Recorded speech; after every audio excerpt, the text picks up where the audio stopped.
ದೇವರ ವಾಕ್ಯಕ್ಕೆ ಹೋಗೋಣ. ಯಾಕೋಬನ ಪತ್ರಿಕೆ 1ನೇ ಅಧ್ಯಾಯ 16ನೇ ವಾಕ್ಯ. ಓದ್ರಿ. ನನ್ನ ಪ್ರಿಯ ಸಹೋದರನೇ, ಮೋಸವಾಗಬೇಡಿರಿ. ಎಲ್ಲ ಒಳ್ಳೆ ದಾನಗಳು, ಕುಂದಿಲ್ಲದ ಎಲ್ಲ ವರಗಳು, ಮೇಲಿನಿಂದ ಸಕಲ ವಿಧವಾದ ಬೆಳಕಿಗೂ ಮೂಲ ಕಾರಣನಾದವನಿಂದ ಇಳಿದು ಬರುತ್ತವೆ. ಆತನಲ್ಲಿ ಚಂಚಲತ್ವವು ಏನೂ ಇಲ್ಲ, ವ್ಯತ್ಯಾಸದ ಸೂಚನೆಯೂ ಇಲ್ಲ. ಆತನು ತನ್ನ ಸುಚಿತ್ತದ ಪ್ರಕಾರ ಸತ್ಯ ಬೋಧನೆಯ ವಾಕ್ಯದಿಂದ ನಮ್ಮನ್ನು ಹುಟ್ಟಿಸಲಾಗಿ ನಾವು ಆತನ ಸೃಷ್ಟಿಗಳಲ್ಲಿ ಪ್ರಥಮ ಫಲದಂತಾದೆವು. ಆಮೆನ್. ದೇವರಿಗೆ ಮಹಿಮೆಯಾಗಲಿ. ಕರ್ತನೇ, ಪರಮಾತ್ಮನೇ, ಯೇಸು ಪರಿಶುದ್ಧ ನಾಮದಲ್ಲಿ ವಾಕ್ಯಗಳನ್ನು ಬೋಧಿಸುವುದಕ್ಕೆ ನನಗೆ ಸಹಾಯ ಮಾಡಿ. ಕೇಳಿದಂತ ನಾವೆಲ್ಲರೂ ನಿನ್ನ ನಾಮದಲ್ಲಿ ಕರ್ತನೇ ಜೀವಿಸುವುದಕ್ಕೆ ಕೃಪೆ ಮಾಡಿ. ಯೇಸು ನಾಮದಲ್ಲಿ ಪ್ರಾರ್ಥಿಸ್ತದೆ ತಂದೆ. ಗಮನಿಸ್ರಿ, ಈ ಒಂದು ಇದು ಸ್ವಲ್ಪ ಹಿಂಗೆ ತಿರುಗಿಸ್ತೀಯ ನಡೀತೈತ ನೋಡ್ರಿ. ಇಲ್ಲಿ ನೋಡುವಾಗ ಯಾಕೋಬನು ಯಾರಂದ್ರೆ ಯೇಸು ಕ್ರಿಸ್ತನ ತಮ್ಮ. ಯೇಸು ಕ್ರಿಸ್ತನ ತಮ್ಮ ಅಂದ್ರೆ ಹೆಂಗೆ ಅಂದ್ರೆ, ಮರಿಯಳಿಗೂ ಯೇಸುಫನಿಗೂ ನಿಶ್ಚಿತಾರ್ಥವಾಗಿತ್ತು. ಅದಕ್ಕಿಂತ ಮುಂಚೆ ಅಯಮ್ಮ ಪರಲೋಕದ ಪವಿತ್ರಾತ್ಮನಿಂದ ದೇವರ ವಾಕ್ಯ, ಪವಿತ್ರಾತ್ಮನ ಶಕ್ತಿ ಮರಿಯಳ ಹೊಟ್ಟೆಯೊಳಗೆ ತುಂಬಿತ್ತು. ಮರಿಯಳು ಗರ್ಭಿಣಿ ಆಗುವುದಕ್ಕಿಂತ ಮುಂಚೆ ಯೇಸೋಪನಿಗೆ ನಿಶ್ಚಿತಾರ್ಥ ಮಾಡ್ಬೇಕಂತ ದೊಡ್ಡವರ ಒಂದು ನಿರ್ಣಯ. ಆದ್ರೆ ನಾನು ಪುರುಷನನ್ನು ಅರಿತವಳಲ್ಲ, ಇದೇಗೆ ಸಾಧ್ಯ ಅಂತ ಪ್ರಶ್ನೆ ಹಾಕಿಕೊಳ್ತಾಳೆ. ಗಾಬ್ರಿಯಲ್ ದೇವದೂತನು ಬಂದು, ಮರಿಯಳೇ ಅಂಜಬೇಡ, ನಿನ್ನ ಹೊಟ್ಟೆಯಲ್ಲೇ ಹುಟ್ಟುವ ಮಗು ಲೋಕಕ್ಕೆ ರಕ್ಷಕನಾಗಿ ಲೋಕ ಪಾಪಕ್ಕಾಗಿ ರಕ್ತ ಸುರಿಸ್ಬೇಕಂತ ಪರಮಾತ್ಮನ ಆಜ್ಞೆ ಆಗಿದೆ, ನೀನು ಅಂಜಬೇಡ, ನೀನು ಭಯಪಡಬೇಡ ಅಂತ ಹೇಳ್ತಾನೆ. ಮತ್ತು ಯೇಸೋಪನಿಗೆ ಕೂಡ ಗಾಬ್ರಿಯಲ್ ದೇವದೂತ ಪರಲೋಕದಿಂದ ಇಳಿದು ಬಂದು, ಯೇಸೋಪನೇ, ಮರಿಯಳನ್ನ ಮದುವೆ ಮಾಡಿಕೊಳ್ಳೋದಕ್ಕೆ ನೀನು ಹೆದರಬೇಡ, ಇದು ಮನುಷ್ಯನ ಸಂಕಲ್ಪವಲ್ಲ. ಕನ್ಯೆ ಹೊಟ್ಟೆಯೊಳಗೆ ಅಂದ್ರೆ ಆಗಿನ ದಿನಗಳಲ್ಲಿ ಕನ್ಯೆಯರನ್ನೇ ಮದುವೆ ಆಗ್ತಿದ್ರು. ಸುಮಾರು ದಿನಗಳ ಹಿಂದೆ, ನಿಮ್ಮ ಒಂದು ಚಿಕ್ಕ ವಯಸ್ಸಿನಲ್ಲಿ ನಿಮಗೆಲ್ಲ ಗೊತ್ತಿರ್ಬೋದು, 12 ವರ್ಷಕ್ಕೆ ಹಂಗೆಲ್ಲ ಮದುವೆ ಮಾಡಿ ಸುಮ್ಮನೆ ತವ್ರ ಮನೆಗೆ ಬಿಟ್ಬಿಡ್ತಿದ್ರು. ಒಂದು 5 ವರ್ಷ 10 ವರ್ಷ, ಅರ್ಥ ಆಯ್ತಾ? ಹಂಗೆ ಆಯ್ತು. ಆಗಿನ ದಿನಗಳಲ್ಲಿ ಮಾತಾಡುವಾಗ ದೇವರು ಹೇಳ್ತಾನೆ, ಇದು ಅಂದ್ರೆ ಕನ್ಯೆಗೆ ಗರ್ಭ ಆಗಕ್ಕೆ ಸಾಧ್ಯವೇ ಇಲ್ಲ, ಹೌದಲ್ಲ? ಈಗ ಬಂದ ಮೇಲೆ ಒಂದ್ ವೇಳೆ ಗರ್ಭ ಪ್ರಪಂಚದಲ್ಲಿ ನಡೀತಾ ಇರ್ತದೆ ಕೆಲವು ಸಾರಿ ಜನಗಳು ದಾರಿ ತಪ್ಪಿದಾಗ ಎಲ್ಲ ಒಂದ್ ಕಡೆ. ಆದ್ರೆ ಯೇಸು ಕ್ರಿಸ್ತನ ತಾಯಿ ಹೆಂಗಲ್ಲ, ಕೈಗೆ ಬಂದಿಲ್ಲ, ಅದಕ್ಕಿಂತ ಮುಂಚೆ ಗರ್ಭಿಣಿ ಆಗಿದ್ಲು ಅಂತ ನಮಗೆ ನೋಡ್ತಾ ಇದ್ದೀವಿ. ಹಂಗಾಗಿ ನಂತರ ಮತ್ತೆ ಯೇಸು ಸ್ವಾಮಿ ಈ ತಂದೆಯ ಚಿತ್ತದ ಪ್ರಕಾರ ಈ ಲೋಕಕ್ಕೆ ಬಂದು ಹುಟ್ಟಿ ದೊಡ್ಡವನಾಗಿ ಬೆಳೆದ್ಮೇಲೆ ಮತ್ತೆ ಯೇಸುಪ್ಪ ಮರಿಯಳಿಗೆ ಏನಾಗುತ್ತೆ, ವಿವಾಹ ಆಗುತ್ತೆ. ವಿವಾಹ ಆದ್ಮೇಲೆ ನೆಕ್ಸ್ಟ್ ಹುಡ್ತಾನ ಮತ್ತೆ ಯಾಕೋಬ ಹುಟ್ಟಿದಾಗ, ಆತನು ಬೆಳೆದಾಗ ಯೇಸು ಸ್ವಾಮಿನ ನಮ್ಮ ಅಣ್ಣ ಅಂತ ತಿಳ್ಕೊಂಡಿರ್ತಾರ ಅವರು ಶಾರೀರಿಕವಾಗಿ. ಆದರೂ ಆತನು ಶಾರೀರಿಕವಾಗಿ ಅವರ ಅಣ್ಣ ಅಲ್ಲ, ಆತನು ಪರಲೋಕದಿಂದ ಬಂದ ಪವಿತ್ರ ಆತ್ಮ. ಹಾಗಾಗಿ ಅವರು ಯೇಸು ಸ್ವಾಮಿ ಏನ್ ಮಾಡ್ತಾನಂದ್ರೆ, ದೇವರ ರಾಜ್ಯದ ಕೆಲಸಗಳನ್ನು ಮಾಡಲು, ಪರಮಾತ್ಮನ ಕುರಿತಾಗಿ ಸಾರಲು, ಆತನು ಹಳ್ಳಿಗಳಿಗೆ ಹೋಗಿ ದೆವ್ವಗಳನ್ನು ಓಡಿಸಲು, ಅನೇಕ ಸಂತಾನಗಳನ್ನು ಕೊಡಲು, ರೋಗಗಳನ್ನು ಗುಣ ಮಾಡಲು, ಶಾಪಗಳನ್ನು ಮುರಿಯಲು, ಜನಗಳ ಒಂದು ದೌರ್ಜನ್ಯದಿಂದ ಜನರನ್ನು ಬಿಡಿಸಲು ಆತನು ಸಂಚಾರ ಮಾಡುವಾಗ ಅವರು ತಮ್ಮಂದಿರು ನಮ್ಮ ಮನೆಯಾಗ ಇರೋದಿಲ್ಲ, ನಮ್ಮ ಮಾತ ಕೇಳೋದಿಲ್ಲ, ಎಲ್ಲ ಹೋಗ್ತಾರಂತ ಏನೋ ಒಂಥರ ಆತನ ಮೇಲೆ ಅಷ್ಟೊಂದು ವಿಶ್ವಾಸ ಇರೋದಿಲ್ಲ ಅವ್ರಿಗೆ. ಏನು ಅದ್ಭುತ ನೋಡಿದ್ರು ಕೂಡ ಅವ್ರಿಗೆ ಅಷ್ಟೊಂದು ಇರೋದಿಲ್ಲ. ಅರ್ಥ ಆಯ್ತಾ? ಯೇಸು ಸ್ವಾಮಿ ಶಿಲ್ಬೆ ಮೇಲೆ ರಕ್ತ ಸುರಿಸಿ ಸತ್ತೋಗಿ ಸಮಾಧಿಯಿಂದ ಎದ್ದು ಬಂದ ಮೇಲೆ, ಏನ್ರಿ, ಸಮಾಧಿಯಿಂದ ಎದ್ದು ಬಂದ ಮೇಲೆ ಅವ್ರು ನೋಡ್ತಾರೆ. ನೋಡಿದ ಮೇಲೆ ಅವಾಗ ಯಾಕೋಬ ಪತ್ರಿಕೆ ಬರೀತಾನೆ, ಕರ್ತನು ಅಂತ ಬರೀತಾನೆ. ಆಮೇಲೆ ದೇವರು ಕರ್ತನು ಅಂತ ಯೇಸು ಸ್ವಾಮಿನ ಅಣ್ಣ ಅನ್ನೋದಿಲ್ಲ. ಅವಾಗ ಏನಂತ ಬರೀತಾನೆ, ಕರ್ತನು ಅಂದ್ರೆ ದೇವರು ಅಂತ ಅರ್ಥ. ಯಾಕೋಬ ಅವಾಗ ಈ ಪತ್ರಿಕೆ ಬರೀತಾನೆ. ನಂಬಿಕೆ ಇಟ್ಟು, ವಿಶ್ವಾಸ ಇಟ್ಟು, ಪಾಪಗಳನ್ನು ಅರಿಕೆ ಮಾಡಿ, ಪವಿತ್ರ ಆತ್ಮನ ಮೂಲಕ ದೇವರು ಆತನೊಟ್ಟಿಗೆ ಮಾತಾಡಿದ ಪ್ರಕಾರ ಆತನಿಗೆ ದರ್ಶನ ಕೊಟ್ಟ ಪ್ರಕಾರ ಆ ಒಂದು ಯಾಕೋಬನ ಪತ್ರಿಕೆಯನ್ನ ಬರೀತಾನೆ. ಇಲ್ಲಿ ಏನಂದ್ರೆ ಯಾಕೆ ಬರೀತಾನಂದ್ರೆ, ಆಗಿನ ದಿನಗಳಲ್ಲಿ ಜನಗಳ ದೌರ್ಜನ್ಯ, ದಬ್ಬಾಳಿಕೆ, ಒಂದು ಹಿಂಸೆಗಳು ಇರೋದ್ರಿಂದ ಚೆದರಿ ಹೋಗ್ತಾರೆ ಜನ. ಕೆಲವರೆಲ್ಲ ದೇವರ ಮೇಲೆ ವಿಶ್ವಾಸ ತಪ್ಪಿಸಿಕೊಂಡು ಆ ಒಂದು ದೇವರ ಪ್ರೇಮನ ಕಳ್ಕೊಂಡು ಲೋಕದ ಆಸೆಗಳಿಗೆ, ಎಲ್ಲ ಒಂದು ತಪ್ಪುದಾರಗಳಿಗೆ ಹೋಗ್ತಾರೆ. ಅವಾಗ ಇಲ್ಲಿ ಬರೀತಾನೆ, ಮೋಸ ಹೋಗಬೇಡ್ರಿ, ದೇವರು ತಿರಸ್ಕಾರ ಸಹಿಸುವವನು ಅಲ್ಲ. ಏನಂದ್ರೆ ಗಮನಿಸ್ರಿ, ಇಲ್ಲಿ ಏನ್ ಹೇಳ್ತಾರಂದ್ರೆ, ಎಲ್ಲ ಒಳ್ಳೆ ದಾನಗಳು, ಏನಂತ ಹೇಳ್ತಾನಮ್ಮ, ಏನಂತ ಹೇಳ್ತಾನೆ ಹೇಳ್ರಿ, ಎಲ್ಲ ಒಳ್ಳೆ ದಾನಗಳು. ಇಲ್ಲಿ ಎಲ್ಲ ಒಳ್ಳೆ ದಾನಗಳು ಮೇಲಿನಿಂದ, ಅಂದ್ರೆ ಈ ಜಗತ್ತಿಗೆ ಮೂಲ ಕಾರಣನಾದವನಿಂದ ಇಳಿದು ಬರ್ತವೆ ಅಂತ ಬರೀತಾನೆ. ಇಲ್ಲಿ ದಾನ ಅಂದಾಗ ನೀವು ಏನ್ ಹೇಳ್ತೀರಿ? ದಾನ ಅಂದಾಗ ನೀವೇನ್ ಹೇಳ್ತೀರಿ? ಯಾರಿಗಾದ್ರೂ ದಾನ ಮಾಡಿದ್ ಹೇಳ್ತೀರಲ್ಲ, ಯಾರಾದ್ರೂ ನೀವು ಯಾರಿಗಾದ್ರೂ ಸಹಾಯ ಮಾಡಿದ್ರೆ ನಾನು ಅವ್ರಿಗೆ ದಾನ ಮಾಡಿದೆ ಅಂತ ಹೇಳ್ತೀರಾ? ಯಾರಾದ್ರೂ ಮನೆ ಮುಂದೆ ಬಂದ್ರೆ ಏನೋ ಸಹಾಯ ಮಾಡ್ತೀರಿ, ಓಕೆ. ಯಾರಿಗಾದ್ರೂ ನೀವು ಸಹಾಯ ಮಾಡ್ತೀರ, ಅದಕ್ಕೆಲ್ಲ ಒಂದು ವೇಳೆ ದಾನ ಅಂತ ನೀವು ಹೇಳ್ಬೋದು. ಆದ್ರೆ ದೇವರು ನಮ್ಗೆ ಏನು ದಾನ ಕೊಟ್ಟಿದ್ದಾನೆ? ನಮ್ಮ ಕೈಲಾದಷ್ಟು ನಾವು ಯಾರಿಗಾದ್ರೂ ದಾನ ಮಾಡ್ತೀವಿ, ಸರಿ ಆಯ್ತಾ, ನಮ್ಮ ಹತ್ರಕ್ಕೆ ಬಂದವ್ರನ್ನ ಏನೋ ಆಯ್ತಪ್ಪ ತಗೊಳ್ರ ಅಂತ ಕೊಡ್ತೀವಿ, ಒಳ್ಳೇದು, ನಾವು ಕೊಡ್ಬೇಕು. ದೇವರು ಅದನ್ನ ಹೇಳೇನೆ ನಾವು ಮಾಡಬೇಕು, ಆಯ್ತಾ. ಇಲ್ಲಿ ದಾನ ಎಂಬುದಾಗಿ ನೋಡೋದಾದ್ರೆ ದೇವರು ನಮಗೇನು ದಾನ ಕೊಟ್ಟಿದ್ದಾನೆ? ಎಲ್ಲ ಒಳ್ಳೆ ದಾನಗಳು ಮೇಲಿನಿಂದ, ಪರಲೋಕದಿಂದ ಇಳಿದು ಬರುತ್ತವೆ ಅಂತ ಇಲ್ಲಿ ಯಾಕೋಬನು ಹೇಳುವಾಗ ಏನ್ ನಮ್ಗೆ ದೇವರು ದಾನ ಮಾಡಿದ್ದಾನೆ ಅಂದಾಗ ನೋಡ್ರಿ, ನಾವು ತಿನ್ನುವಂತ ಆಹಾರ, ಬೀಜಗಳು, ಹಣ್ಣುಗಳು, ಅದು ದೇವರ ದಾನ. ಎಷ್ಟು ಜನ ನಂಬ್ತೀರಿ? ಅದನ್ನ ಯಾರಾದ್ರೂ ಸೃಷ್ಟಿ ಮಾಡಿದ್ರ? ಇಲ್ಲ.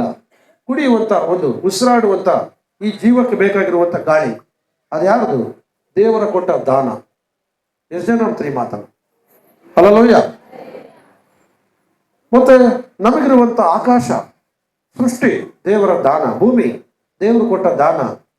ನಮಗಿರುವ ಸಕಲ ಗಿಡಮೂಲಿಕೆಗಳು ಯಾರದ್ದೆಲ್ಲ ದೇವರ ದಾನ. ಮನುಷ್ಯನ ಕಂಡಿಡಿಬಹುದು ಇವತ್ತು ದೇವರು ಕೊಟ್ಟಂತ ಜ್ಞಾನದಿಂದ, ಆಯ್ತಾ. ನಮಗಿರುವಂತ, ನಾವು ಇವತ್ತು ನಮಗಿರುವಂತ ಎಲ್ಲ ಒಂದು ಸರ್ವೇಂದ್ರಗಳು ಕೂಡ ಆತನ ದಾನ. ದೇವರು ಇವತ್ತು ಸೂರ್ಯ ಇಲ್ಲಾಂದ್ರೆ ಈ ಜಗತ್ತಿಗೆ ಬೆಳೆ ಇಲ್ಲ. ಸೂರ್ಯನ ಬೆಳಕು ಬಹಳ ಮುಖ್ಯ. ಸೂರ್ಯನು ನಮಗೆ ದೇವರು ಕೊಟ್ಟಂತ ಒಂದು ದಾನ, ಚಂದ್ರನನ್ನು ನಮಗೆ ಕೊಟ್ಟಂತ ಒಂದು ದಾನ. ಆಮೇಲೆ ಹಲ್ಲೆಲೂಯ. ಹಲ್ಲೆಲೂಯ ಅಂದ್ರೆ ಕರ್ತನಿಗೆ ಸ್ತೋತ್ರ ಅಂತ ಅದರ ಅರ್ಥ. ದೇವರು ನಮ್ಮ ಜೀವಿತದಲ್ಲಿ ಎಲ್ಲಾ ಒಳ್ಳೆಯ ದಾನಗಳು ಮಾಡಿದಾನೆ. ಆದ್ರೆ ಎಷ್ಟು ಎಣಿಸಿದ್ರು ಸಾಲದು. ಇನ್ನು ನಿಮ್ಮ ಆಲೋಚನೆ ಮಾಡಿ, ಇನ್ನು ಏನೇನು ದೇವರು ನಿಮಗೆ ದಾನ ಮಾಡಿದ್ರು ಅಂತ.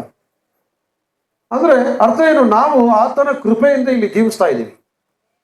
ಆಮೇಲೆ ಹಾಗಾಗಿ ಆತನು ತನ್ನ ಒಂದು ಹೃದಯದ ಅಂತರಾಳದಿಂದ ನಮ್ಮನ್ನು ಪ್ರೀತಿ ಮಾಡಿ ನಮಗೆ ದಾನವಾಗಿ ಈ ಪ್ರಪಂಚದಲ್ಲಿ ಅನೇಕ ಸಹಾಯವನ್ನ ಪರಮಾತ್ಮನಾದ ದೇವರು ತನ್ನ ಮಗನಾದ ಯೇಸು ಕ್ರಿಸ್ತನ ಮೂಲಕ ಈ ಜಗತ್ತನ್ನ ಉಂಟು ಮಾಡಿದನು ಅಂತ ಯೋಹಾನನ ಸುವಾರ್ತೆ 1ನೇ ಅಧ್ಯಾಯ 1ನೇ ವಾಕ್ಯದಲ್ಲಿ ಸ್ಪಷ್ಟವಾಗಿ ನಮಗೆ ತಿಳಿದು ಬರುತ್ತದೆ. ಆಮೇಲೆ ನೋಡ್ರಿ, ದೇವರು ಕೊಟ್ಟಂತ ದಾನದಿಂದ ಇವತ್ತು ಮನುಷ್ಯರಾಗಿರುವ ನಾವು ಕೂಡ ಆತನ ದಾನವೇ. ಪುತ್ರ ಸಂತಾನವು ಯೆಹೋವನಿಂದ ಬಂದ ಸ್ವಾಸ್ಥ್ಯ, ಗರ್ಭಫಲ ಅಂತನ ಬಹುಮಾನ. ಆಮೇಲೆ 127ನೇ ಕೀರ್ತನೆ 3ನೇ ವಾಕ್ಯ ಓದುವಾಗ ಅಂದ್ರೆ ಇವತ್ತು ಗಮನಿಸ್ರಿ, ಮನುಷ್ಯ ಏನಾಗ್ತದಾನೆ? ಇವತ್ತು ಮೋಸ ಹೋಗ್ತದಾನೆ. ದಾನವಾಗಿ ನಮಗಾಗಿ ಪ್ರಪಂಚದಲ್ಲಿ ದೇವರು ಇಷ್ಟೆಲ್ಲ ಕೊಟ್ಟಿದ್ದಾನೆ. ನಮಗೆ ನೀರು ಕೊಟ್ಟಿದ್ದಾನೆ, ಆಹಾರ ಕೊಟ್ಟಿದ್ದಾನೆ, ಆಯ್ತಾ. ದೇವ್ರ ವಾಕ್ಯ ಹೇಳ್ತದೆ,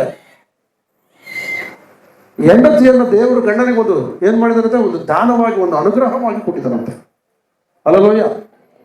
ಹೀಗೆ ದೇವರ ಬಗ್ಗೆ ನಾವು ಮಾತಾಡುವಾಗ ಆತನನ್ನು ಎಷ್ಟು ನಾವು ಘನಪಡಿಸಿದರೆ ಸಾಲದು, ನಾವೆಷ್ಟು ಆತನನ್ನು ಕೊಂಡಾಡಿದರೂ ಸಾಲದು. ನಾವು ಆತನಿಗೆ ಋಣಸ್ಥರಾಗಿದ್ದೇವೆ. ಹಲ್ಲೆಲೂಯಾ. ಆದ್ರೆ ಇವತ್ತು ಮನುಷ್ಯ ಏನಾಗಿದ್ದಾನೆ ಗೊತ್ತಾ? ನೋಡ್ರಿ, ವರಗಳು ಎಂಬುದಾಗಿ ನೋಡಿದಾದ್ರೆ ಒಂದು ವಿದ್ಯೆಯವರ ವಾಕ್ಯ, ವಚನ. ವಾಕ್ಯ ಎಲ್ಲಿಂದ ಬಂತು? ವಾಕ್ಯ ಯಾರು? ಯೇಸು ಕ್ರಿಸ್ತನು. ಸೀನಾಯಿ ಬೆಟ್ಟದಲ್ಲಿ ಮೋಶೆ ಪ್ರಾರ್ಥನೆ ಮಾಡಲು ಹೋದಾಗ, ನೀನು ಜನಗಳಿಗೆ ಆಜ್ಞೆ ಕೊಡಬೇಕು ಮೋಶೆ, ಜನಗಳಿಗೆ ನೀನು ಆಜ್ಞೆ ಕೊಡಬೇಕು, ಅವ್ರು ವಿದ್ಯೆ ಕಲಿಬೇಕು, ಅದು ನೋಡ್ಕೊಂಡು ಅವ್ರ ಮನಸ್ಸು ಬದಲಾವಣೆ ಆಗ್ಬೇಕಂತ ಸೀನಾಯಿ ಬೆಟ್ಟದಲ್ಲಿ ಕಲ್ಲಿನ ಮೇಲೆ ದೇವರು ಎಳೆದು ಬಂದು ಆತನ ಬೆಂಕಿ ರೂಪದಲ್ಲಿ ಕಾಣ್ತಾನೆ. ಮನುಷ್ಯನಾಗಿ ಕಾಣಲ್ಲ. ಹೆಂಗ್ ಕಾಣ್ತಾನೆ? ಬೆಂಕಿ ಮಾತ್ರ ಕಾಣ್ತದೆ.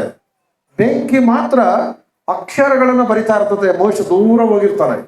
ಮೋಶ ಅಲ್ಲಿದ್ರೆ ಸತ್ತೋಗ್ಬಿಡ್ತಾನೆ, ದೂರ ಹೋಗ್ಬಿಡ್ತಾರೆ. ದೂರ ಹೋಗಿ ನೋಡ್ತಾನೆ, ಈಗ ದೂರಿಗೆ ಒಂಥರ ನೋಡ್ತಾನೆ. ಮೋಶ ಬಜೆಟ್ಗಳು ನೋಡ್ತಾನೆ. ಏನಂತ ಬರೀತಾನೆ?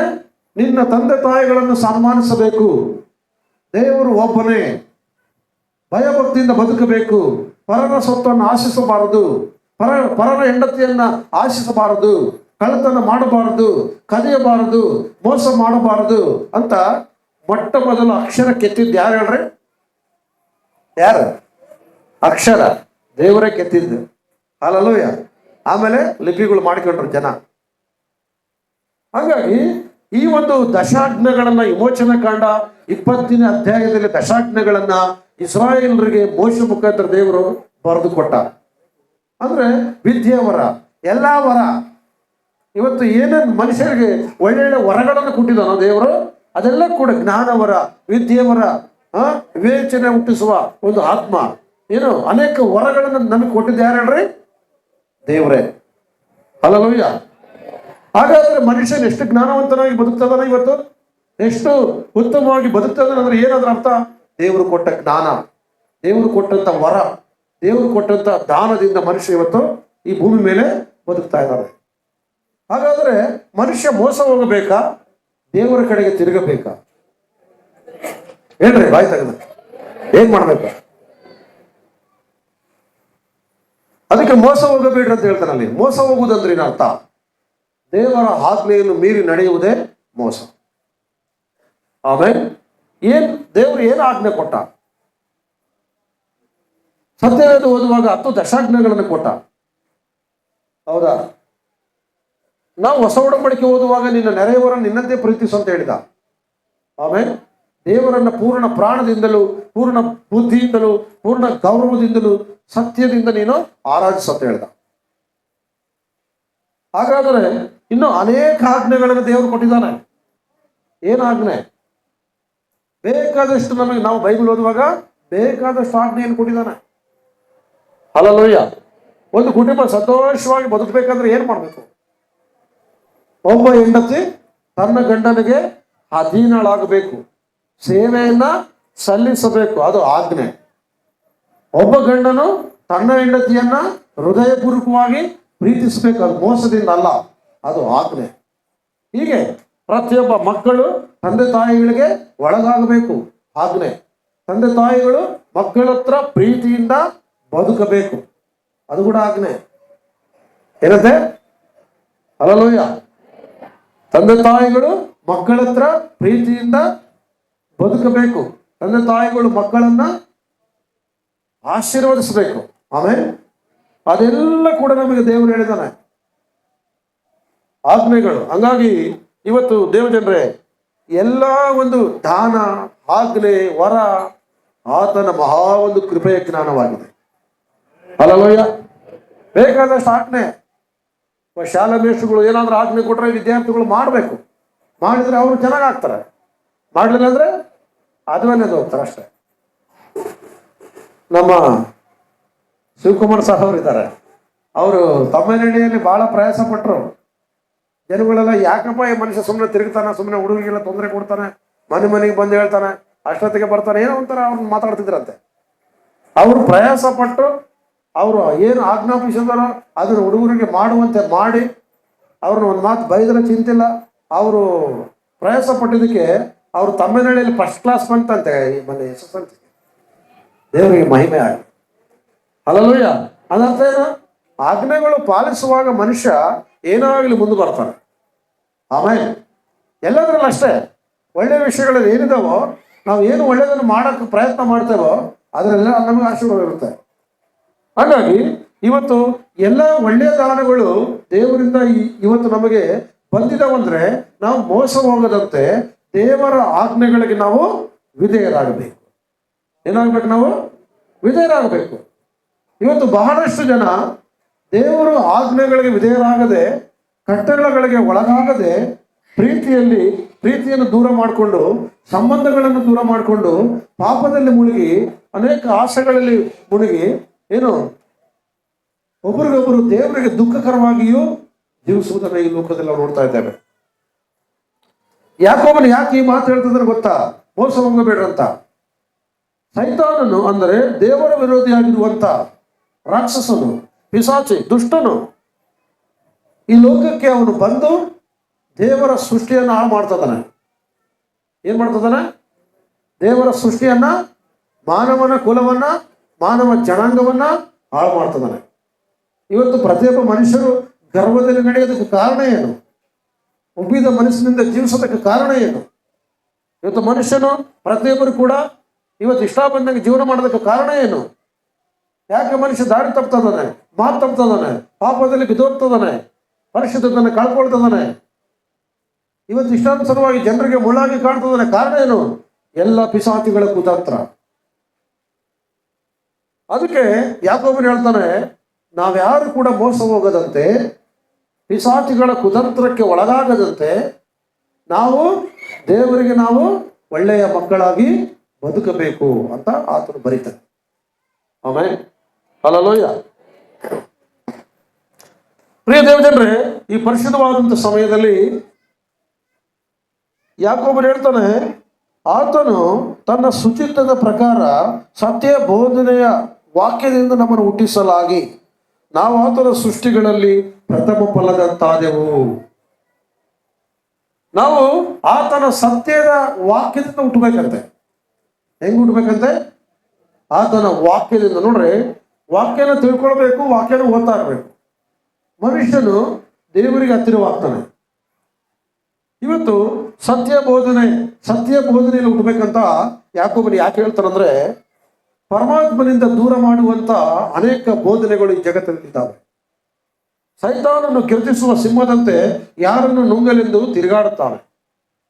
ಹಾಗಾಗಿ ಇವತ್ತು ಯೇಸು ಸ್ವಾಮಿ ಹೇಳ್ತಾನೆ, ಯೋಹಾನನ ಸುವಾರ್ತೆ 14ನೇ ಅಧ್ಯಾಯ 6ನೇ ವಾಕ್ಯದಲ್ಲಿ, ನಾನೇ ಸತ್ಯ, ನಾನೇ ಮಾರ್ಗ, ನಾನೇ ಜೀವ, ನನ್ನ ಮೂಲಕ ಹೊರತು ಯಾರು ತಂದೆ ಬಳಿಗೆ ಏರಿ ಬರುವುದಿಲ್ಲ ಅಂತ. ಅಂದ್ರೆ ಈ ಭೂಮಿ ಮೇಲೆ ಮನುಷ್ಯ ಸತ್ಯವನ್ನು ಹುಡುಕುವವನಾಗಿರಬೇಕು. ಹಲ್ಲೆಲೂಯಾ. ನಾವು ಒಂದು ವೇಳೆ ಶಾರೀರಿಕವಾಗಿ ತಂದೆ ತಾಯಿಯಿಂದ ನಾವು ಬಂದಿರಬಹುದು, ಶಾರೀರಿಕವಾಗಿ ಹುಟ್ಟಿರಬಹುದು, ಆದರೆ ಧರ್ಮ ಗ್ರಂಥಗಳ ಕುರಿತಾಗಿ ನಾವು ಕಲಿಯುವಾಗ ತಂದೆ ತಾಯಿಗಳ ಸ್ವಭಾವವನ್ನು ನಾವು ತೆಗೆದುಹಾಕಿ ದೇವರ ಸ್ವಭಾವ ಧರಿಸಿಕೊಳ್ತೇವೆ. ಆಮೇಲೆ ಹಂಗಂತೇಳಿ ತಂದೆ ತಾಯಿಗಳ ಬಿಡ್ರು ಅಂತ ನಾನು ಹೇಳ್ತಾ ಇಲ್ಲ.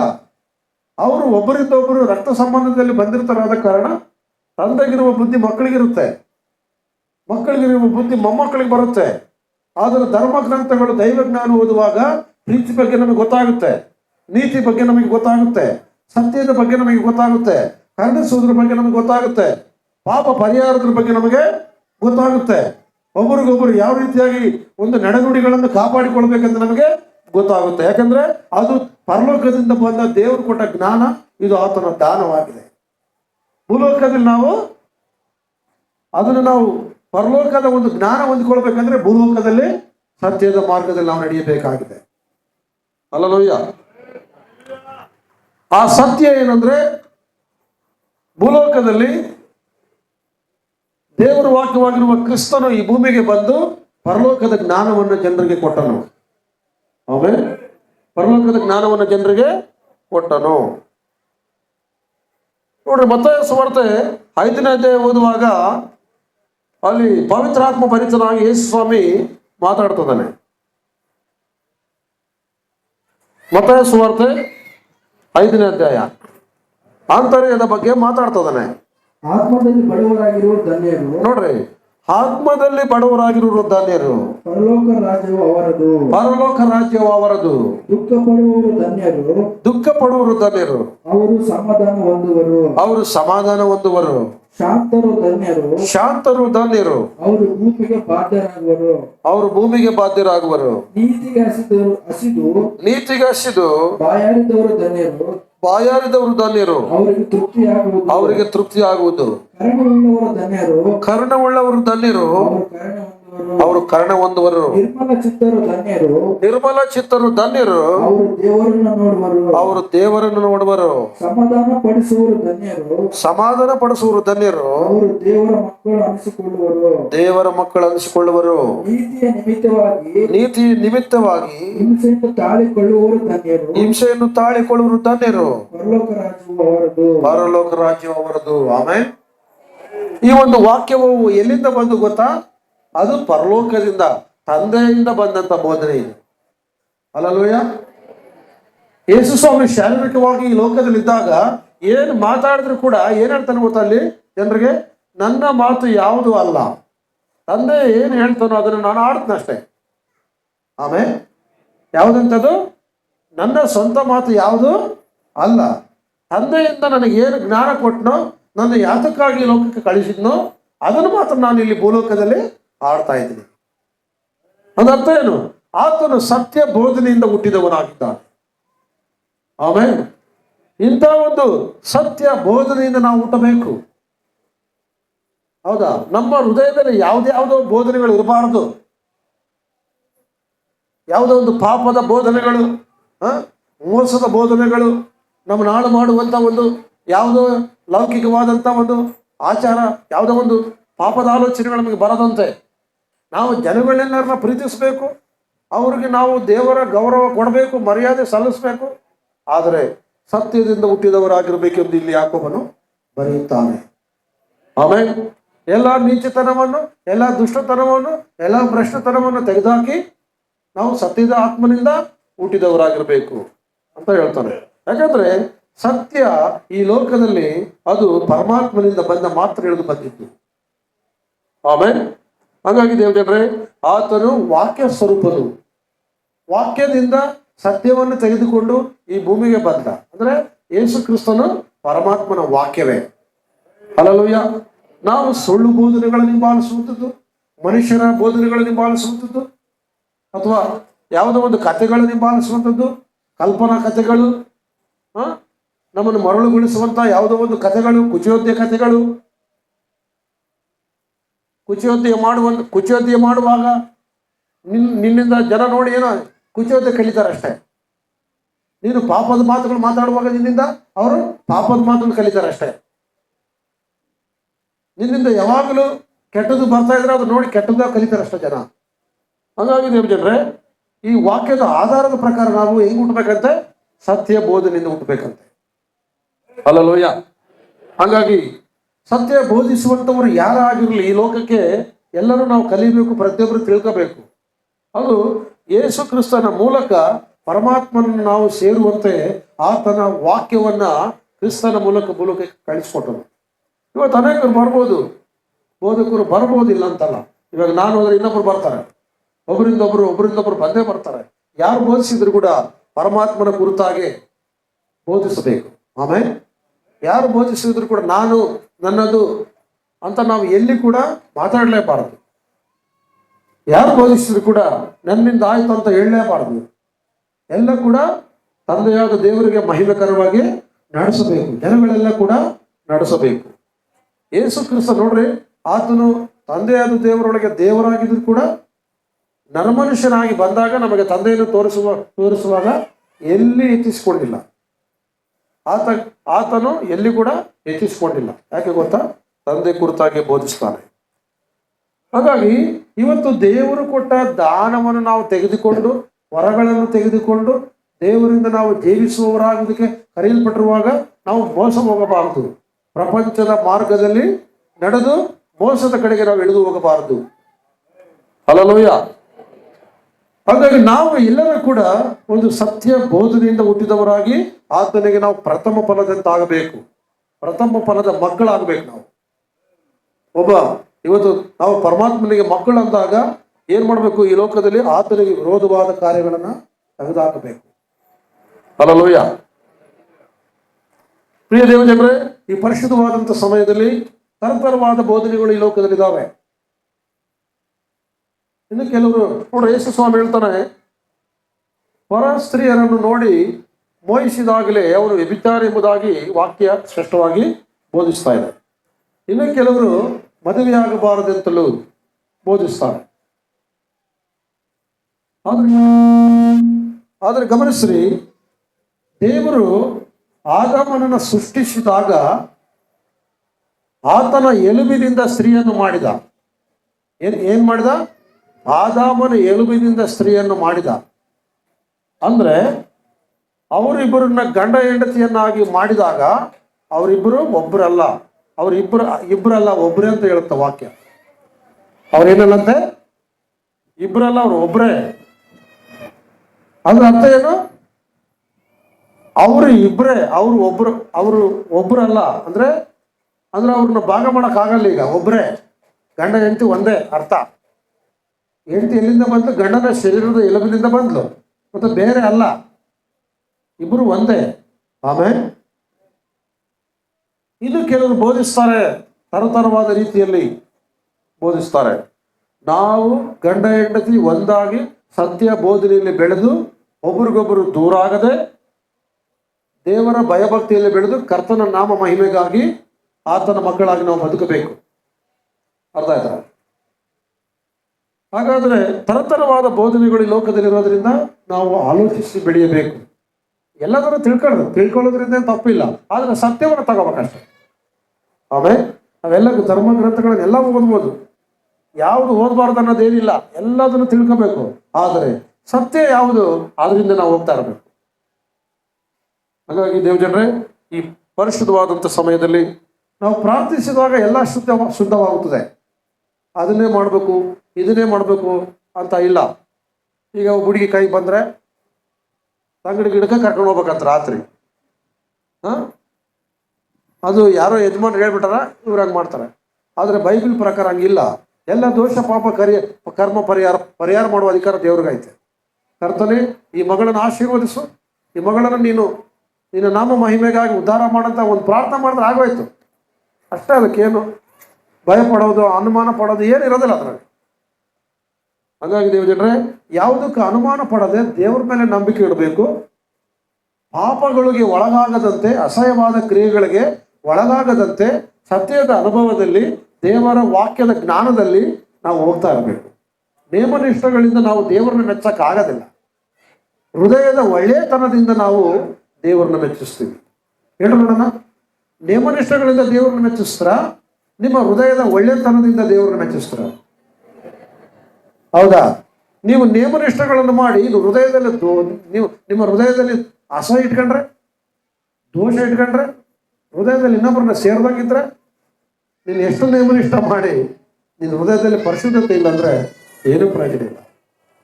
ಆಮೇಲೆ ಹಾಗಾಗಿ ಇವತ್ತು ದೇವರಿಂದ ನಾವು ಎಲ್ಲ ದಾನಗಳನ್ನು ಹೊಂದಿಕೊಂಡು, ವರಗಳನ್ನು ಹೊಂದಿಕೊಂಡು ಮೋಸ ಹೋಗದಂತೆ ಸತ್ಯ ಬೋಧನೆಯಿಂದ ನಾವು ಬೆಳೆದು ಜನರನ್ನೆಲ್ಲ ಪ್ರೀತಿಸಿ, ಜನರಿಗೆಲ್ಲ ದೇವರ ಕೃಪೆಯನ್ನು ನಾವು ಸಾರಿ, ಜನರನ್ನೆಲ್ಲ ನಾವು ಸಂತೈಸಿ, ಯಾರನ್ನು ನಾವು ಅಸಹ್ಯ ಪಟ್ಕೊಳ್ಳೋದು ಬೇಡ. ಕರ್ತನಿಗಾಗಿ ನಾವು ಜನರಿಗಾಗಿ ಏನು ಮಾಡ್ಬೇಕು? ನಾವು ಪ್ರಾರ್ಥಿಸಬೇಕು ಜನರಿಗೆ. ಹಾಗಾಗಿ ದೇವಜನರೇ, ಯೇಸು ಸ್ವಾಮಿ ಲೋಕದಲ್ಲಿದ್ದಾಗ ಒಬ್ಬರ ಮನೆಗೆ ಹೋದ್ನ, ಒಬ್ಬರ ಹತ್ರ ಹೋಗಿ ಆತನು ಪ್ರಾರ್ಥನೆ ಮಾಡಿದ್ನ. ಪ್ರತಿಯೊಬ್ಬರು, ಶಾಸ್ತ್ರಿಗಳು, ಪರಿಸಯರು, ಸದ್ದುಕಾಯರು, ಸಮಾರ್ಯದವರು, ಬಡವರು, ಕುಲಹೀನರು, ರೋಗಿಗಳು, ಕುಷ್ಠರೋಗಿಗಳು ಎಲ್ಲರ ಬಳಿಗೆ ಹೋದ. ಯಹೋದ್ಯರು ಯೇಸು ಸ್ವಾಮಿನ ವಿರೋಧಿಸಿದ್ರು. ಯಾಕೆ ಗೊತ್ತಾ? ಯಹೋದ್ಯರು ಅಂದ್ರೆ ಆಗಿನ ಕಾಲದಲ್ಲಿ ದೊಡ್ಡ ಕುಲದವರು ಅಂತ ಅದರ ಅರ್ಥ. ಯಹೋದ್ಯರು ಅಂದ್ರೆ ಅವರಿಗೆ ಪ್ರಾಮುಖ್ಯವಾದ ಸ್ಥಾನ. ಆ ಯಹೋದ್ಯರ ಕುಲದಿಂದ ಬಂದಿದ್ದ ಯೇಸು ಕ್ರಿಸ್ತನು. ಅದಕ್ಕಾಗಿ ಆತನು ಯಹೋದ್ಯರ ಕುಲದಿಂದ ಬಂದವನಾಗಿದ್ದರೂ ಕೂಡ ಈ ಲೋಕದಲ್ಲಿ ಸೇವೆ ಮಾಡುವಾಗ ಎಲ್ಲ ಜನರ ಹತ್ರ ಹೋಗಿ ದೇವರ ತಂದೆಯ ಪರಮಾತ್ಮನ ಬಗ್ಗೆ ಏನ್ ಮಾಡ್ತಾನೆ? ಪ್ರಾರ್ಥನೆಯನ್ನು ಮಾಡ್ತಾನೆ. ಯಹೂದ್ಯರು ಯೇಸು ಸ್ವಾಮಿನ ವಿರೋಧಿಸಿದರು. ಇವನು ಎಲ್ಲರ ಹತ್ರ ಹೋಗ್ತಾನೆ, ಎಲ್ಲರ ಹತ್ರ ಬೆರೀತಾನೆ, ಪಾಪಿಗಳ ಹತ್ರ ಹೋಗ್ತಾನೆ, ಕುಷ್ಠರೋಗಿಗಳ ಹತ್ರ ಹೋಗ್ತಾನೆ, ಏನು ಕೆಲಸಕ್ಕೆ ಬರೆದವ್ರ ಹತ್ರ ಎಲ್ಲ ಹೋಗ್ತಾನೆ ಅಂತೇಳಿ ದೂಷಣ ಮಾಡಿದ್ರು. ಆದ್ರೂ ಕೂಡ ಯೇಸು ಸ್ವಾಮಿ ತಂದೆಯ ರಾಜ್ಯದ ಕಡೆಗೆ ಸಕಲ ಮಾನವರು ಸೇರಬೇಕೆಂದು ತಂದೆಯಿಂದ ಏನು ಉಪದೇಶ ಹೊಂದಿಕೊಂಡಿದ್ದ ಅದನ್ನೇ ಸಾರಿ ಸತ್ಯ ಬೋಧನೆಯ ಕಡೆಗೆ ಜನರನ್ನ ನಡೆಸಿದ. ಇವತ್ತು ಪ್ರಪಂಚದಲ್ಲೇ ಏನು ಕರ್ತನಾದ ದೇವರನ್ನ ಯೇಸು ಸ್ವಾಮಿ ನಾಮದಲ್ಲಿ ಆರಾಧಿಸ್ತಾ ಇದ್ದಾರೆ. ಹಲ್ಲೆಲೂಯಾ. ಹಾಗಾಗಿ ನೀವು ನಿಮ್ಮಿರುವಂತಹ ಜಾಗಗಳಲ್ಲಿ, ನಿಮ್ಮ ಪ್ರಯಾಣಗಳಲ್ಲಿ ಎಲ್ಲಿಗೋದ್ರೂ ಕೂಡ ನೀವು ಮೋಸ ಹೋಗದಂತೆ, ಪಾಪಕ್ಕೆ ಗುಲಾಮರಾಗದಂತೆ, ಪಾಪದ ದಾಸತ್ವದಿಂದ ತಪ್ಪಿಸಿಕೊಂಡು ಒಳ್ಳೆಯ ಕಾರ್ಯಗಳನ್ನು ಮಾಡುತ್ತಾ ಭಕ್ತಿಪೂರ್ವಕವಾಗಿ ಪ್ರಾರ್ಥನೆ ಮಾಡುತ್ತಾ ವಾಕ್ಯಗಳನ್ನು ಓದುತ್ತಾ ಜನಗಳ ಮುಂದೆ ದೇವರ ಜ್ಞಾನವನ್ನು ತೋರಿಸುತ್ತಾ ನೀವು ಬೆಳೆಯಬೇಕು. ಹಲ್ಲೆಲೂಯಾ. ನಾವು ತಿರುಗಿ ನಾವು ಲೋಕದ ಒಂದು ಪಾಪಗಳಿಗೆ ನಾವು ಒಳಗಾಗಬಾರದು. ಸತ್ಯವೇದದಲ್ಲಿ ನೋಡುವಾಗ ಬಹಳಷ್ಟು ಜನರು ಬದಲಾಗ್ತಾ ಹೋದ್ರು.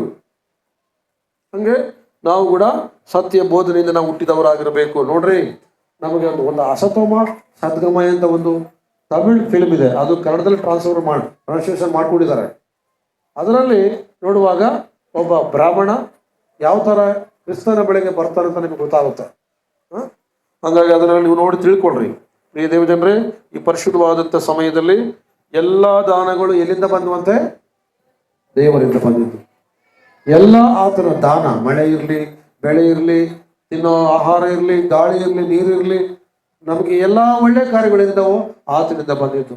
ನಾವು ಮೋಸ ಹೋಗದಂತೆ, ಲೋಕದ ಕಡೆಗೆ ಹೋಗದಂತೆ, ಸುಳ್ಳು ಬೋಧನೆಗಳಿಗೆ ದುರ್ಬೋಧನೆಗಳಿಗೆ ಒಳಗಾಗದಂತೆ, ಸತ್ಯದ ಆತ್ಮನಿಂದ ತುಂಬಿ ಪವಿತ್ರಾತ್ಮ ಭರಿತರಾಗಿ ಪ್ರಾರ್ಥನಾ ವೀರರಾಗಿ ನಾವು ಕರ್ತನಾದ ಯೇಸು ಸ್ವಾಮಿ ನಾಮದಲ್ಲಿ ಕರ್ತನಾದ ದೇವರನ್ನ ನಾವು ಆರಾಧಿಸಬೇಕು. ಹಲ್ಲೆಲೂಯಾ.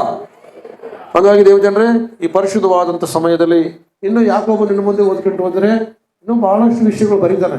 ನಿಮ್ಮ ನಾಲಿಗೆ ಚೆನ್ನಾಗಿರ್ಬೇಕು, ನಿಮ್ಮ ನಡೆನುಡಿಗಳು ಚೆನ್ನಾಗಿರ್ಬೇಕು, ನೀವು ಸರಿಯಾಗಿ ನೀವು ಯಾವುದೇ ಆಗಲಿ ಒಂದು ಎಲ್ಲರನ್ನ ಒಂದೇ ಅಂತ ನೀವು ನೋಡಬೇಕು ಅನ್ನೋ ಲೆಕ್ಕಕ್ಕೆ ಆತನು ಬರೀತಾನೆ. ಹಾಗಾಗಿ ನಾವು ಪರಲೋಕ ರಾಜ್ಯಕ್ಕೆ ಆತನ ಸಂಸ್ಥಾನದವರಾಗಿರೋದ್ರಿಂದ ಈ ಲೋಕದಲ್ಲಿ ಕ್ಷಮಿಸುವವರಾಗಿಯೂ, ಪ್ರೀತಿಸುವವರಾಗಿಯೂ, ಪ್ರಾರ್ಥಿಸುವವರಾಗಿಯೂ, ಸಂತೈಸುವವರಾಗಿಯೂ, ಕರ್ತನ ಜ್ಞಾನ ಹೊಂದಿದವರಾಗಿಯೂ ಈ ಭೂಮಿ ಮೇಲೆ ನಾವು ಬದುಕಬೇಕು. ಹಲ್ಲೆಲೂಯಾ. ಯಾವ ದುರ್ಚಟಗಳಿಗೆ ನಾವು ಬಲಿ ಆಗಬಾರ್ದು. ಒಬ್ಬರು ಕೂಡ ಒಂದು ದುರ್ಚಟಗಳಿಗೆ ಬಲಿ ಆಗಬಾರ್ದು. ಕುಟುಂಬದ ಸಮಸ್ಯೆಗಳಿಗೆ ನಾವು ಅವಕಾಶ ಕೊಡಬಾರ್ದು. ಮನೆಯಲ್ಲಿ ಯಾವುದೇ ಒಂದು ಜಂಜಾಟಗಳಿಗೆ ಅವಕಾಶ ಕೊಡಬಾರ್ದು. ಗಂಡ ಬೈದರೆ ಹೆಂಡತಿ ಸುಧಾರಿಸಬೇಕು. ಹೆಂಡತಿ ಒಳ್ಳೇದಕ್ಕೆ ಏನಾದ್ರೆ ಹೇಳಿದ್ರೆ ಗಂಡ ಅದಕ್ಕೆ ಒಪ್ಪಿಗೆ ಬೇಕು. ಸಾಮಾನ್ಯವಾಗಿ ಫ್ಯಾಮಿಲಿಗಳೆಲ್ಲ ಜಗಳ ಬರೋದು. ಫಸ್ಟ್ ಇಬ್ಬರು ಚೆನ್ನಾಗಿದ್ರೆ ಇನ್ನು ಎಲ್ಲದೂ ನೋಡ್ಕೋಬೋದು, ಎಲ್ಲರನ್ನು ನೋಡ್ಕೋಬೋದು, ಬರೋರನ್ನ ನೋಡ್ಕೋಬೋದು. ಇಬ್ಬರು ಚೆನ್ನಾಗಿಲ್ಲ ಅಂದ್ರೆ ಯಾರು ನೋಡ್ಕೊಂಬಕ್ಕಾಗಲ್ಲ. ಹಾಗಾಗಿ ಕುಟುಂಬ ನೀವು ಕಟ್ಟುವಂಥವರಾಗಿರ್ಬೇಕು. ಹಲ್ಲೆಲೂಯಾ. ಎಲ್ಲ ದಾನಗಳು ವರಗಳು ಹೊಂದಿಕೊಂಡವರಾದ ನಾವು ಜನಗಳಿಗೆ ಬೆಳಕಾಗಿ ಕಾಣಬೇಕು, ಪ್ರಕಾಶಿಸುವವರಾಗಿರ್ಬೇಕು. ಆಮೇಲೆ ಎಲ್ಲ ಕತ್ತಲಿನ ಕ್ರಿಯೆಗಳನ್ನ ನಮ್ಮಿಂದ ತೆಗೆದುಹಾಕಬೇಕು. ನಮ್ಮ ಕುಟುಂಬಗಳು ಜನರಿಗೆ ಪ್ರಕಾಶಿಸಬೇಕು. ಅಣ್ಣ ತಮ್ಮಂದಿರ ಮನೆಯಲ್ಲಿ ಒಬ್ಬರು ಮಾತೊಬ್ಬರು ಕೇಳಬೇಕು. ತಂದೆ ತಾಯಿಗಳು ಮಾತು ಮಕ್ಕಳು ಕೇಳಬೇಕು. ಮಕ್ಕಳಿಗೋಸ್ಕರ ತಂದೆ ತಾಯಿಗಳು ಪ್ರಾರ್ಥಿಸಬೇಕು. ಗಂಡನಿಗೋಸ್ಕರ ಹೆಂಡತಿ ಪ್ರಾರ್ಥಿಸಬೇಕು, ಹೆಂಡತಿಗೋಸ್ಕರ ಗಂಡನಿಗೆ ಪ್ರಾರ್ಥಿಸಬೇಕು. ಆಮೇಲೆ ಒಬ್ರಿಗೊಬ್ರು ದೈವಿಕ ಜ್ಞಾನದಲ್ಲಿ ಬೆಳೆಯಬೇಕು. ಹೆಂಗಂದ್ರೆ ಹಂಗೆ ಜೀವನ ಮಾಡಕ್ ಹೋಗ್ಬಾರ್ದು. ಹೆಂಡತಿ ಗೊತ್ತಿದ್ದಾಗ ಗಂಡ ಏನು ಕೆಲಸ ಮಾಡಬಾರ್ದು, ಗಂಡನಿಗೆ ಗೊತ್ತಿಲ್ದಾಗ ಹೆಂಡತಿ ಕೂಡ ಏನೂ ಮಾಡಬಾರ್ದು. ಇಬ್ಬರು ಒಂದೇ ಅಂತ ವಾಕ್ಯ ಹೇಳ್ತಾ ಇದೆ. ಇಬ್ಬರು ಸೇರ್ಕೊಂಡೆ ಕುಟುಂಬಗಳನ್ನು ನೀವು ನಡೆಸಿಕೊಳ್ಳಬೇಕು. ಜಗಳಗಳಿಗೆ, ನಿಂದೆಗಳಿಗೆ, ಅನುಮಾನಗಳಿಗೆ ಆಸ್ಪದ ಕೊಡದಂತೆ ಸತ್ಯದ ಅನುಭವದಲ್ಲಿ ದೇವರ ಒಂದು ಮಾರ್ಗದಲ್ಲಿ ನಡೆದು ಹೋಗ್ಬೇಕು. ನಾವು ನಿಮಗೆ ವಿದ್ಯೆ ಇಲ್ಲದೆ ಇರ್ಬೋದು, ಪವಿತ್ರಾತ್ಮನ ಆಲೋಚನೆಗಳು ನಿಮಗೆ ದೇವರು ಕೊಡುವನಾಗಿದ್ದಾನೆ. ಹಲ್ಲೆಲೂಯಾ. ಹಾಗಾಗಿ ಒಬ್ಬರೊಬ್ಬರು ಗೌರವಿಸಬೇಕು. ಮನೆಯಲ್ಲಿದ್ದವರನ್ನ ನಾವು ಮನೆಯಲ್ಲಿರುವ ಒಂದು ಸೊಸೆ ಇರಲಿ, ಮಗಳಿರಲಿ, ನಮಗೆ ಕರ್ತರು ಕೊಟ್ಟವರು ಇವರು, ನಮಗೆ ದೇವ್ರ ಮಗಳಂತ ನಾವು ಗೌರವದಿಂದ ನೋಡಿಕೊಳ್ಳಬೇಕು. ಯಾವುದೇ ಭೇದ ಭಿನ್ನಾಭಿಪ್ರಾಯಗಳಿಗೆ ಅವಕಾಶ ಕೊಡಬಾರದು. ಹಲ್ಲೆಲೂಯಾ. ಮನೆಯಲ್ಲಿರುವ ನೀವು ಮಕ್ಕಳನ್ನ ಎಷ್ಟು ಪ್ರೀತಿ ಮಾಡ್ತಾರೋ ಅಷ್ಟೇ ನಿಮ್ಮ ಸೊಸೆಯನ್ನು ನೀವು ಪ್ರೀತಿಸಬೇಕು. ಅದು ದೇವರು ಕೊಟ್ಟಂತ ಒಂದು ಆಜ್ಞೆ ಆಗಿದೆ. ದೇವಜನರೇ, ಮೋಸ ಹೋಗಬಾರದಂದ್ರೆ ಅರ್ಥ ಏನ್ ಗೊತ್ತಾ?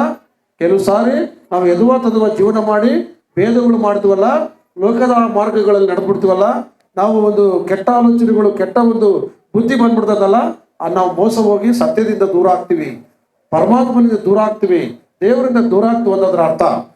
ಅದಕ್ಕೆ ಲೋಕವನ್ನಾಗಲಿ ಲೋಕದಲ್ಲಿರುವವುಗಳನ್ನಾಗಲಿ ನಾವು ಪ್ರೀತಿಸದೆ ನಾವು ದೇವರನ್ನು ಪ್ರೀತಿಸಿ ದೇವರ ಆಜ್ಞೆ, ವಿಧಿ ಮತ್ತು ಬೋಧನೆಗಳಿಗೆ ಒಳಗಾಗಿ ನಾವು ಭಯಭಕ್ತಿಯಿಂದ ಹೋಗೋಣ.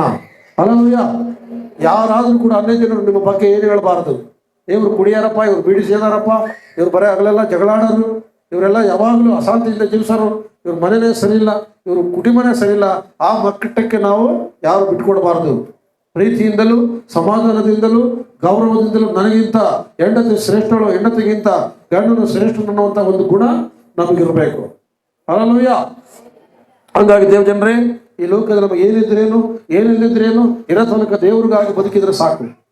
ನಾವೇನು ತಗೊಂಬಂದಿಲ್ಲ, ಏನು ತಗೊಂಡು ಹೋಗೋದಿಲ್ಲ, ಏನು ತಗೊಂಡು ಹೋಗೋದಿಲ್ಲ. ದೈವಿಕ ಸತ್ಯದ ಜ್ಞಾನದಲ್ಲಿ ನಾವು ದೇವರ ಮಕ್ಕಳಾಗಿ ನಮ್ಮ ಜೀವನವನ್ನು ನಾವು ಕಳೆಯಬೇಕು. ಸುಳ್ಳು, ಮೋಸ, ತಾರ ತಿಗಡಿ, ವಂಚನೆ ಎಲ್ಲ ಒಂದು ದುಷ್ಟತನವನ್ನು ನಮ್ಮ ಹೃದಯದಿಂದ ತೆಗೆದುಹಾಕಿ ಅವನನ್ಬೇಕು ಅಲ್ಲಂದ್ರೆ ಅಲ್ಲ ಅನ್ಬೇಕಷ್ಟೆ. ಹಾಗಾಗಿ ಈ ಪರಿಶುದ್ಧವಾದಂಥ ಸಮಯದಲ್ಲಿ ಯಾಕೋಬರು ಕೊಟ್ಟಂತಹ ಒಂದು ಸಂದೇಶದಿಂದ ನಾವೇನು ಕಲ್ತ್ಕೊಂಡ್ವಿ? ಎಲ್ಲ ಒಳ್ಳೆ ದಾನಗಳು ದೇವರಿಂದ ಬಂದಿದ್ದಾವೆ, ಎಲ್ಲ ಒಳ್ಳೆ ವರಗಳು ಆತನಿಂದ ಬಂದಿದ್ದಾವೆ. ನಾವು ಮೋಸ ಹೋಗದಂತೆ ಸಂಚಲ, ನೋಡ್ರಿ ದೇವರು ಸಂಚಲನೂ ಅಲ್ಲ, ಆತನು ನಾವು ಸಂಚಲವುಳ್ಳವರಾಗಿರಬಾರದು. ದೇವರು ಸಂಚಲತ್ವ ಉಳ್ಳವನಲ್ಲ ಅಂತ ವಾಕ್ಯದಲ್ಲಿ ಬರೆದಿದೆ. ನಮ್ಮಲ್ಲಿ ಏನು ಸಂಚಲ ಇರಬಾರ್ದು.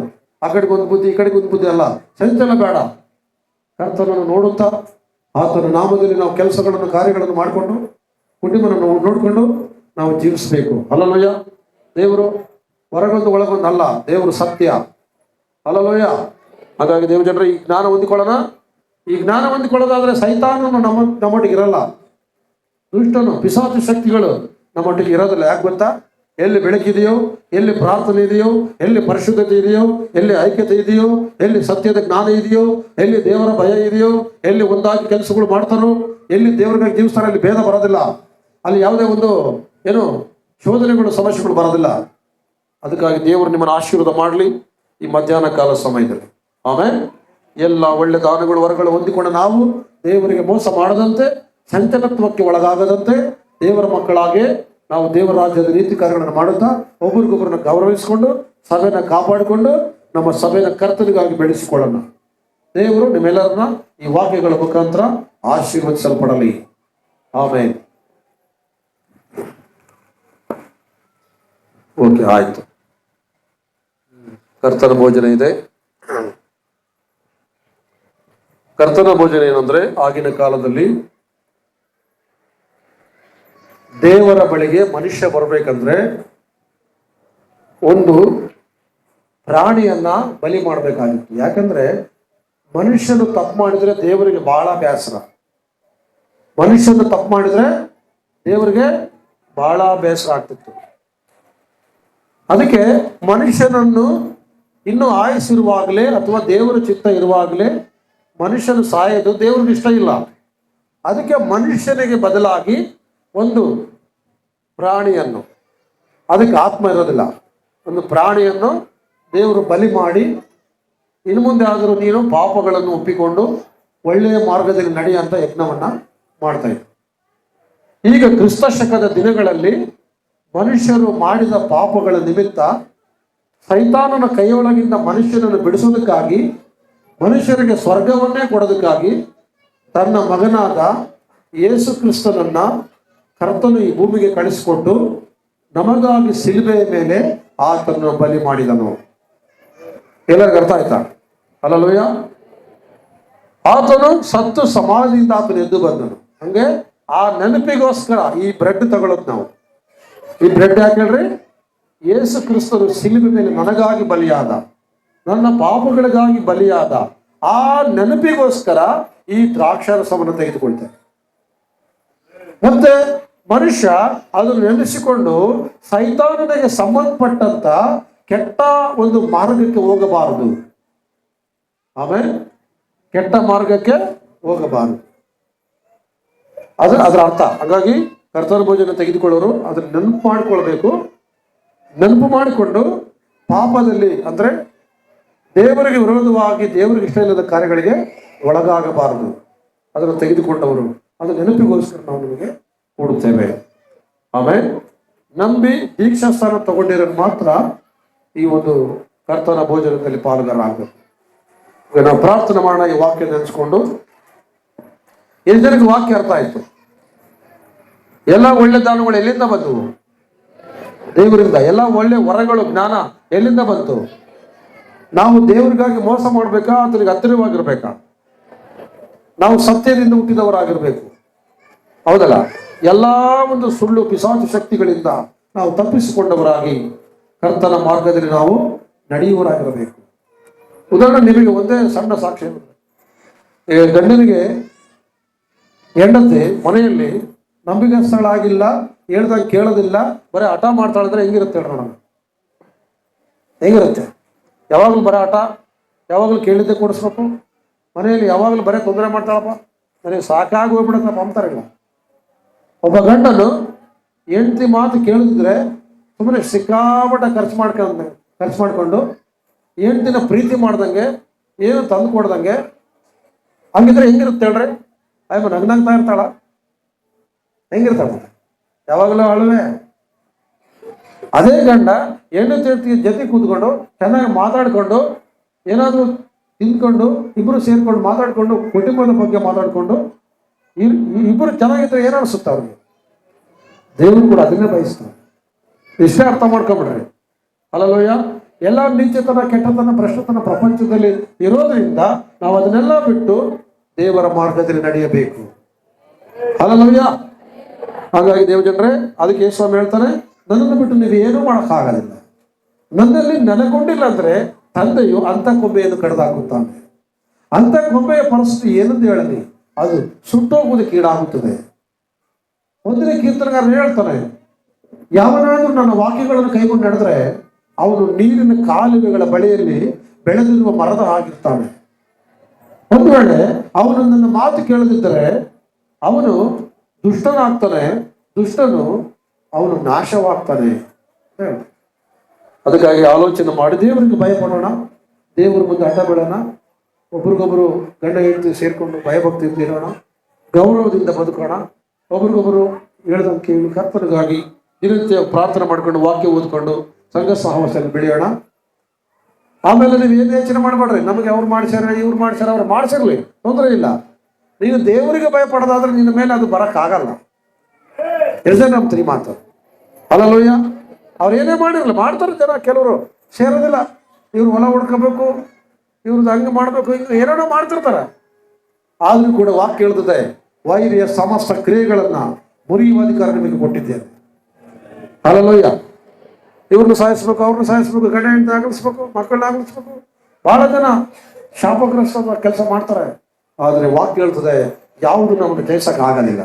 ಯಾಕಂದ್ರೆ ನಮ್ಮೊಳಗಿರುವ ಯೇಸು ಕ್ರಿಸ್ತನು ಲೋಕವನ್ನು ಜಯಿಸಿದ್ದಾನೆ, ಪಾಠ ಮಂತ್ರ ಎಲ್ಲಾ ಬಲವನ್ನು ಮುರಿದಿದ್ದಾನೆ. ನಮಗೆ ಯಾವ ಶಕ್ತಿಗಳು ದಾಟಕ್ಕೆ ಆಗೋದಿಲ್ಲ. ಹಾಗಾಗಿ ನಂಬಿಕೆ ಮಾತ್ರ ಇರಲಿ, ನಿಮಗೆ ಅಂಜದಂತೆ ದೇವರಿಗೋಸ್ಕರ ನಿಂತ್ಕೊಳ್ರಿ. ಯಾವಾಗಲೂ ಕರ್ತನ ಮೇಲೆ ವಿಶ್ವಾಸ ಇಟ್ಟು ದೇವರನ್ನು ಆರಾಧಿಸ್ರಿ. ದೇವರು ನಿಮ್ಮನ್ನು ಆಶೀರ್ವಾದ ಮಾಡಲಿ. ಎಲ್ಲರೂ ಒಂದು ಪ್ರಾರ್ಥನೆ ಮಾಡೋಣ. ಯಾರಾದರೂ ವಾಕ್ಯ ಅರ್ಥ ಆಗಿರೋರು ಚೆನ್ನಾಗಿ ಈ ವಾಕ್ಯ ನೆನೆಸ್ಕೊಂಡು ಪ್ರಾರ್ಥನೆ ಮಾಡ್ರಿ. ಎಲ್ಲ ಕಡಿಮೆ ಚೆನ್ನಾಗಿ. ಹಾಲೆಲೂಯ. ಸ್ತೋತ್ರವಾಗಲಿ ಕರ್ತನೆ, ಮಹಾಪರಿಶುದ್ಧನೇ, ಸರ್ವಶಕ್ತನೇ. ಈ ವಾಕ್ಯ ನೆನೆಸ್ಕೊಂಡು ನಮ್ಮ ಎಲ್ಲರೂ ಕಣ್ಣು ಮುಚ್ಚಿರಿ. ಹೌದು, ನಾವು ಆತನ ಒಂದು ದಾನವಾಗಿ ಭೂಮಿ ಮೇಲೆ ಇದ್ದೇವೆ. ಎಲ್ಲ ಹೊಂದ್ಕೊಂಡಿದ್ದೇವೆ, ಕೃಪೆ ಹೊಂದ್ಕೊಂಡಿದ್ದೇವೆ, ಹೊರಗಳು ಹೊಂದ್ಕೊಂಡಿದ್ದೇವೆ. ಪ್ರಪಂಚದಲ್ಲಿ ಪ್ರಭಾ ದೇವರೇ ಸ್ವಾಮಿ, ಎಲ್ಲಾ ದಾನಗಳು ಈಗ ಬೆಳಕಿಗೂ ಸತ್ಯವಾಗಿರುವ ದೇವರೇ ಸ್ವಾಮಿ, ನಿಮ್ಮಿಂದ ನಮಗೆ ಒದಗಿ ಬಂದಿದೆ ದೇವರೇ ಸ್ವಾಮಿ. ಹೌದಪ್ಪ, ನೀವು ಕೊಟ್ಟಂತ ಒಂದು ಮಹಾ ಕೃಪೆ ನಿಮಿತ್ತವಾಗಿ ಇವತ್ತು ದೇವರೇ ಸ್ವಾಮಿ ನಿನ್ನ ಸೃಷ್ಟಿಯಲ್ಲಿ ನಾವು ಪ್ರಥಮ ಫಲವಾಗಿ ನಾವು ಪ್ರಕಾಶಿಸುವಂತೆ ದೇವರೇ ಸ್ವಾಮಿ ಪ್ರಭಾ, ನಿಮ್ಮ ದಾನಗಳು, ನಿಮ್ಮ ಒಳ್ಳೆ ಕಾರ್ಯಗಳು, ನಿಮ್ಮ ಒಳ್ಳೆತನವು ದೇವರೇ ಸ್ವಾಮಿ ನಮ್ಮ ನಡೆಸ್ತಾ ಇರೋದಕ್ಕಾಗಿ ನಿಮಗೆ ಸ್ತೋತ್ರ. ಈಗ ನೀವು ನಮ್ಮ ಪಕ್ಷದಲ್ಲಿ ಯುದ್ಧ ಮಾಡುವಾಗ, ನೀವು ನಮ್ಮ ಪಕ್ಷದಲ್ಲಿ ಇರುವಾಗ ದೇವರೇ ಸ್ವಾಮಿ ಯಾವ ಕೇಡುಗಳು ದೇವರ ಸ್ವಾಮಿ ನಮಗೆ ಸಂಭವಿಸದಂತೆ ನೀವು ನಮ್ಮಲ್ಲಿ ದೇವರ ಸ್ವಾಮಿ ಪ್ರಭಾ ಬೆಳಕಿನಲ್ಲಿ ನಡೆಸುವಂತ, ಬೆಳಕನ್ನು ತಂದಾತನಾಗಿರುವಂತ ದೇವರ ಸ್ವಾಮಿ ನೀವು ನಮ್ಮ ಪಕ್ಷದಲ್ಲಿರುವಾಗ ನಿಜವಾಗಲೂ ಯಾವುದು ದೇವರ ಸ್ವಾಮಿ ಪ್ರಭಾ ಕೊಂದಗಳು ಕೊರತೆ ಇಲ್ಲದಂತೆ, ಅದೇ ರೀತಿಯಾಗಿ ಎಲ್ಲ ಒಳ್ಳೆಯ ಒಂದು ಕಾರ್ಯಗಳು ದೇವರ ಸ್ವಾಮಿ ನಮ್ಮ ಜೀವಿತಗಳಲ್ಲಿ ನೆರವೇರಿಸುವಂತ ಮಹಾರಾಜಾದಿರಾಜನು ನೀನಾಗಿದೆ. ಅದಕ್ಕಾಗಿ ನಿಮಗೆ ಸ್ತೋತ್ರ ಸಲ್ಲಿಸ್ತಾ ಇದ್ದೀವಿ. ಯಾಕಂದ್ರೆ ದೇವರ ಸ್ವಾಮಿ ಇಡೀ ಪ್ರಪಂಚವೇ ನಿನ್ನ ಸೃಷ್ಟಿಯಾಗಿದೆ ಪ್ರಭಾ. ಈಗ ಸಕಲವಾಗಿರ್ತಕ್ಕಂಥ ಎಲ್ಲ ವಸ್ತುಗಳಾಗಲಿ, ಜೀವಿಗಳಾಗಲಿ, ಮನುಷ್ಯನಾಗಲಿ ಎಲ್ಲವೂ ನಿನ್ನ ಸೃಷ್ಟಿಯೇ ದೇವರ ಸ್ವಾಮಿ. ಆದರೆ ಮನುಷ್ಯನ ಪ್ರಭಾ ನಿನ್ನ ಸ್ವರೂಪದಲ್ಲಿ ಉಂಟು ಮಾಡಿಕೊಂಡಿದ್ಯಾ. ನಾವೆಷ್ಟು ಧನ್ಯರು ಸ್ವಾಮಿ ಪ್ರಭಾ. ಈಗ ನಾವು ನಿನ್ನ ಸೃಷ್ಟಿಯಾಗಿದ್ದೀವಿ. ನಾವು ನಿನ್ನ ಒಂದು ಸೃಷ್ಟಿಯಲ್ಲಿ ಪ್ರಥಮ ಫಲವಾಗುವಂತ ದೊಡ್ಡ ಭಾಗ್ಯ ನೀವು ನಮಗೋಸ್ಕರ ಸುರಿಸಿದ ರಕ್ತದಿಂದ ದೇವರ ಸ್ವಾಮಿ ನಾವು ಇದಕ್ಕಾಗಿ ನಿಮಗೆ ಸ್ತೋತ್ರ ಸಲ್ಲಿಸ್ತಾ ಇದೆಯಪ್ಪ. ಹೌದು ದೇವರ ಸ್ವಾಮಿ, ಯಾಕೊಬ್ಬನಾದರೂ ಈಗ ದೇವರ ಸ್ವಾಮಿ ರಕ್ತ ಸಂಬಂಧದಿಂದ, ಈಗ ತಂದೆ ತಾಯಿ ರಕ್ತದಿಂದ ಹುಟ್ಟಿದವನಾದ್ರೆ ದೇವರ ಸ್ವಾಮಿ ನಿನ್ನ ಪರಿಶುದ್ಧಾತ್ಮ ಒಂದು ದೇವರ ಸ್ವಾಮಿ ಶಕ್ತಿಯಿಂದ ಹುಟ್ಟಿದವನಾಗಿ, ಈಗ ಶಾರೀರಿಕವಾಗಿ ಹಣ್ಣನಾಗಿ, ಹಾಗೆ ಆತ್ಮಿಕವಾಗಿ ಸಹೋದರನಾಗಿ, ಎಲ್ಲ ವಿಧವಾಗಿ ದೇವರ ಸ್ವಾಮಿ ಒಂದು ಮಾದರಿಯ ಜೀವಿತವನ್ನ ಈ ಲೋಕದಲ್ಲಿ ಜೀವಿಸಿ ಪ್ರಭು, ಈಗ ದೇವರ ಸ್ವಾಮಿ ನಿಮ್ಮ ಮಹಾ ಕೃಪೆ ನಮಗೆ ಕೊಟ್ಟಿದ್ದೀರಾ. ಅದಕ್ಕಾಗಿ ನಿಮಗೆ ಸ್ತೋತ್ರ ಸಲ್ಲಿಸುತ್ತಾ ಈಗ ಖಂಡಿತವಾಗಿ ದೇವರ ಸ್ವಾಮಿ ನಿನ್ನ ನಾವು ಪ್ರಥಮ ಫಲವಾಗಿ ನಮ್ಮನ್ನು ಆರಿಸಿಕೊಂಡಿದ್ದೀರಾ. ಆ ಪ್ರಥಮ ಫಲವಾಗಿಯೇ ದೇವರ ಸ್ವಾಮಿ ನಾವು ಬೆಳಕಾಗಿ ಪ್ರಕಾಶಿಸುವಂತೆ ನೀತಿವಂತರಾಗಿ ಜೀವಿಸುವಂತೆ ಸತ್ಯ ಮಾರ್ಗದಲ್ಲಿ ನಾವು ದೃಢವಾಗಿ ನಿಂತುಕೊಂಡು ನಿನ್ನನ್ನು ಘನಪಡಿಸಿ ಅನೇಕ ಆಶೀರ್ವಾದಗಳಿಗೆ ಪಾತ್ರವಾಗಿ ಅನೇಕರಿಗೆ ದೇವರ ಸ್ವಾಮಿ ನಿನ್ನ ಸತ್ಯ ಸುವಾರ್ತೆಯನ್ನು ತಿಳಿಸುವಂತ ಒಂದು ಒಳ್ಳೆ ಮಕ್ಕಳಾಗಿ ದೇವರ ಸ್ವಾಮಿ ನಾವು ಪ್ರಕಾಶಿಸೋದಕ್ಕೆ ಸಹಾಯ ಮಾಡಬೇಕಂತ ಹೇಳಿ ಸಮಸ್ತ ಮಹಿಮೆ ನಿನಗೆ ಸಲ್ಲಿಸಿ ಕರ್ತನಾದ ಯೇಸು ಸ್ವಾಮಿ ನಾಮದಲ್ಲಿ ಪ್ರಾರ್ಥಿಸ್ತಾ ಇದ್ದೇವೆ. ಆಮೆನ್. ಥ್ಯಾಂಕ್ಸ್.